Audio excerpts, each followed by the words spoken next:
సిద్దిపేట జిల్లాలో ప్రముఖ శైవ క్షేత్రం మల్లికార్జున దేవస్థానం భక్తులతో కిటకిటలాడుతుంది. ప్రతి ఏటా సంక్రాంతి తర్వాత మొదటి ఆదివారం ప్రారంభమయ్యాయి. పట్నం వారంగా పిలిచే ఈ మొదటి వారంలో హైదరాబాద్, సికింద్రాబాద్ నుండి భారీగా భక్తులు చేరుకొని మొక్కులు చెల్లించుకుంటున్నారు. కొమరవెల్లి మల్లన్న జాతరకు రాష్ట్ర నలుమూలల నుండి భక్తులు తరలివచ్చారు.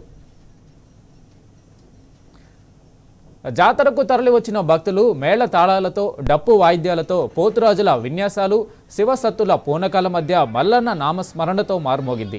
ఆలయ ప్రాంగణమంతా బండారుమయంగా మారింది. ఆలయంలోని ముఖమండపం, గంగరేణు చెట్టు వద్ద భక్తులు పట్నాలు వేసి స్వామివారి మొక్కులు చెల్లించుకున్నారు. కొండపై వెలిసిన ఎల్లమ్మ దేవాలయంలో అమ్మవారికి బోనాలు సమర్పించారు.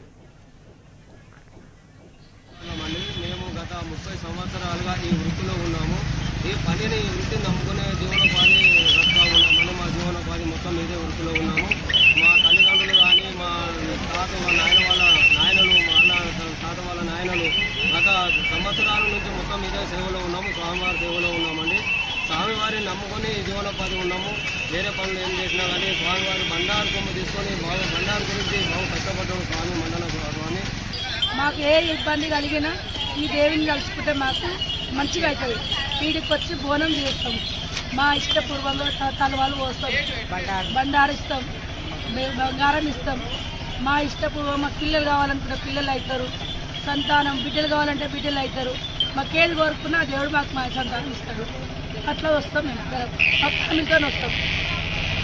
25 సంవత్సరాల నుంచి మారుతూనే ఉంది. ఇంకా పెద్దగా అయితే పబ్లిక్ ఎక్కువ కూడా వస్తుంది. మంచిగా అనిపిస్తుంది. పబ్లిక్ ఎక్కువ వస్తుంది. బాగానే అనిపిస్తుంది. మాకు కూడా మంచిగా అనిపిస్తుంది. మాకు మంచిగా ఆనందంగానే అనిపిస్తుంది.